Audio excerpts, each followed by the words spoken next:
welcome to Day Talk. We are here with a very special guest, Anthony Vatuna, and we're going to be doing a series for a few weeks where we're going to ask him some questions about topics that we're all wondering about. Thank you so much for joining us, Anthony. Oh, thanks for having me here. Just a little background, he is a spiritual medium, and he actually connects to people and their questions and their spiritual selves, and he answers questions in that way. So thank you for joining us. Today's topic, I think, is something that probably a lot of people don't talk about, but everybody goes through. And it's in a world with millions and millions of people with different personalities, different walks of life, and different theories. Everybody I come across, especially in any kind of relationship, people say that people are annoying. They find each other annoying. People annoy themselves, so how can other people not be annoying to them? Do you have any insight on why you think that is? Why is that part of the human experience? Everything here is about the lessons and the energy. So that's why there's so many different types of people here to facilitate those lessons. When you have lower vibrational people encountering higher vibrational people, that's where the lesson is created. And that difference in vibration, the greater the difference, the more traumatic it'll be. If we were only around people who were similar to us, we would never learn anything. So the differences in people is really what makes this the most wonderful classroom in the universe, to have that difference. And the differences are not just vibrational, because everything's about energy to me. It's also in the level of ego they have, the level of intelligence that they have, the level of patience that they have, the level of forgiveness that they have. All of these different things, that's what's creating the lessons between people.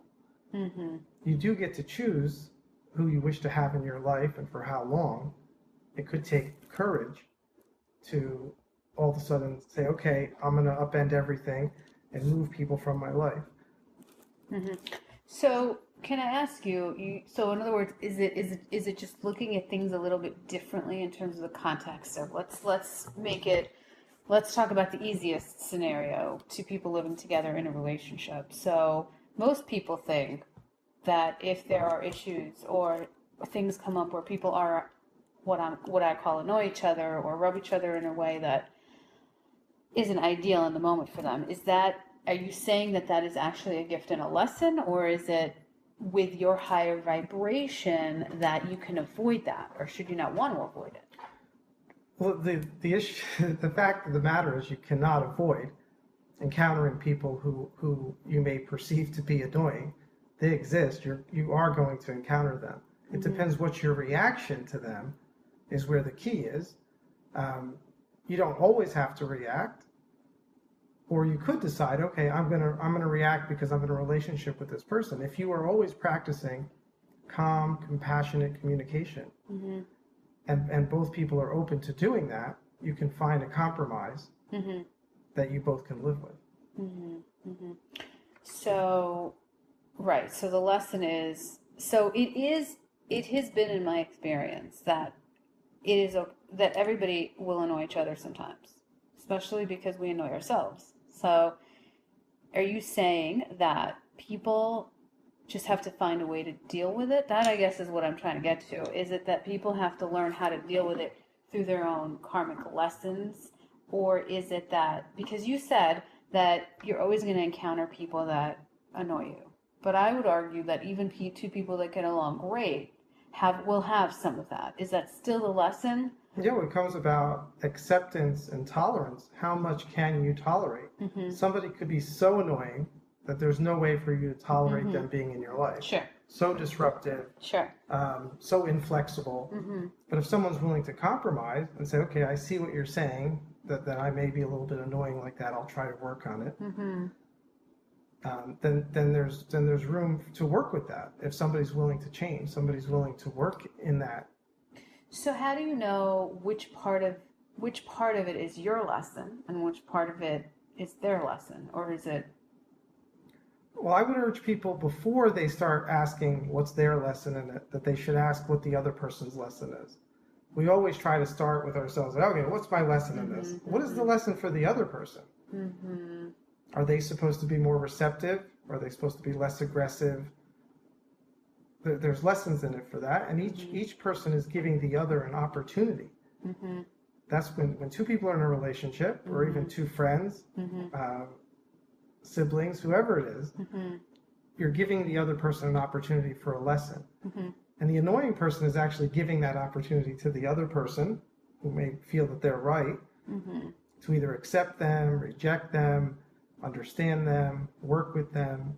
There's always an opportunity for a lesson in that. And sometimes the lesson is to have the courage to walk away and say, I can't have this in my life anymore. And other times it's, okay, we can work with this. I can tolerate that. They're not perfect, which is really the ultimate truth, is there is no perfection in being human. Humans are imperfect. So let's talk about that for a minute. How do you know when it's time to walk away from a situation and when it's an opportunity and a mirror for you to either give someone else a lesson or give yourself a lesson? How do you know? Is there something that can be decoded in that moment or in that situation that would help guide that? Yeah, well, from what I've seen and the people that I've read for, the thousands of readings that I've done, it really depends how much you can take of that when it gets to be repetitive. And you've tried every possible angle. You've tried every single piece of the puzzle, and it's still immovable, and it's still not something you can tolerate. Then you're really at the end of your rope. And that's usually when most people say, okay, that's enough. I need to get out of this. But it takes that repetitive running into it over and over and over again. And if the person is not willing to communicate, not willing to look at themselves, it's pretty much a dead-end road. There's nothing else to do with that. Yeah, communication seems to be a really key piece of this. And what about when you talked a little bit about vibration, and you said the difference in vibration can make can have an impact on the work that either party has to do. Can you talk a little bit more about that? Does there have to be some sort of, is there a gap? And what do you mean by different vibrations? And do you have to be in the same vibrational caste system, if you will, in order to be able to communicate better? Or is it actually better to be in a different vibrational caste system? People should be close in vibration, but not entirely the same.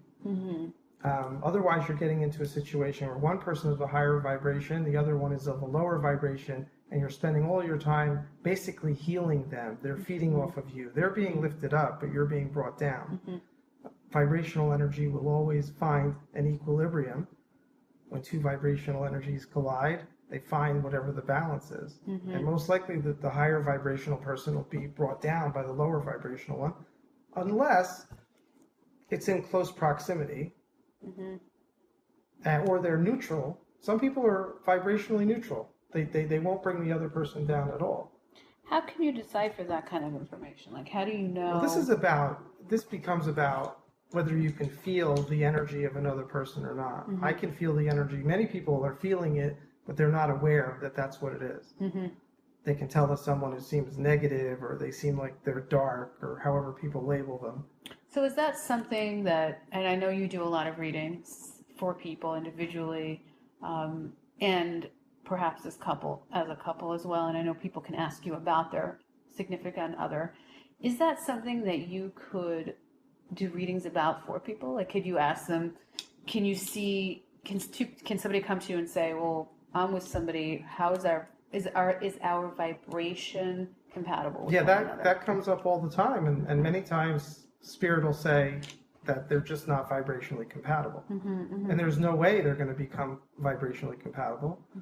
The lower vibrational person is almost like a dead weight around their ankles. They're never going to be able to fly with that person. What if they want to get to a higher vibration? Yeah, that's getting into something else. They'd have to be able to look at themselves. They'd have to be able to let go of the past. They would have to be open to the spiritual, not just be all in their mind all the time. How do you get out of your mind? Is that something that, because it seems like that, I've heard you talk a lot about that.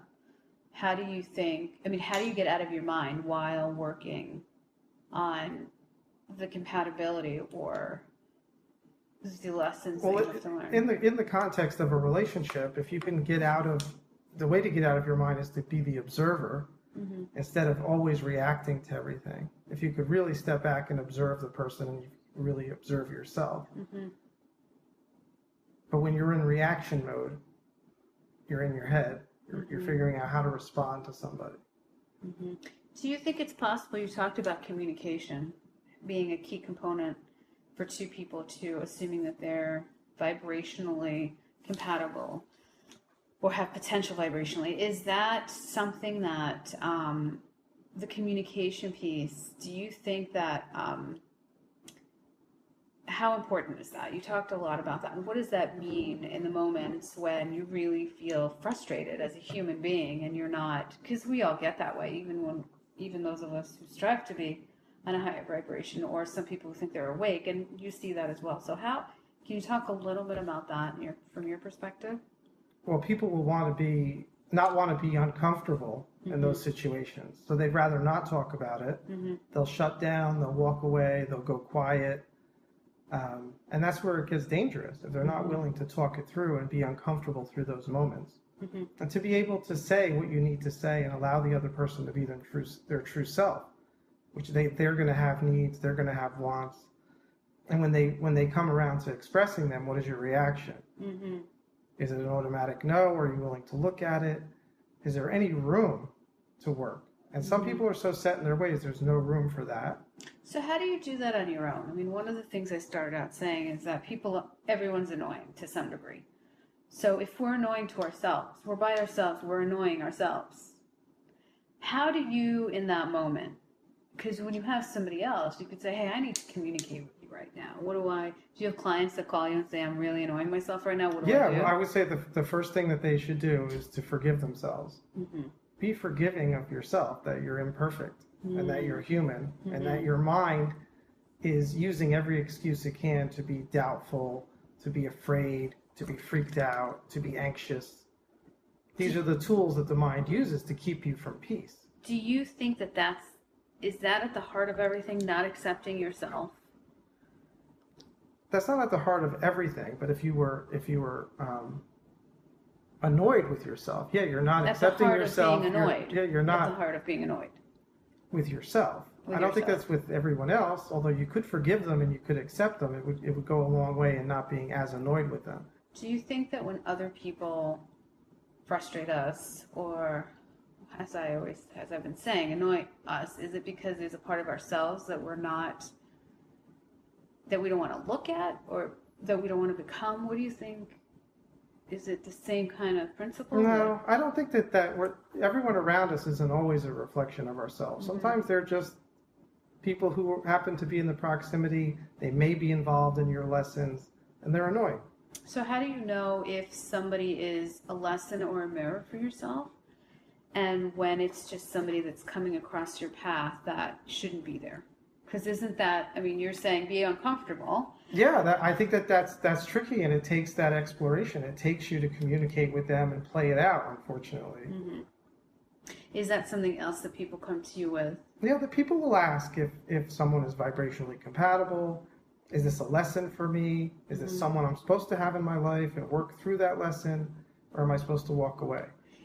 Thank you so much for joining us today. This was really fantastic. We look forward to more information with you on different topics. And do you have anything that you want to just end with before we part today? No, thank you so much for this opportunity. If you'd like to know more about my work and what I do, you can contact me at www.readingsbyanthony.com. Great. Thank you so much.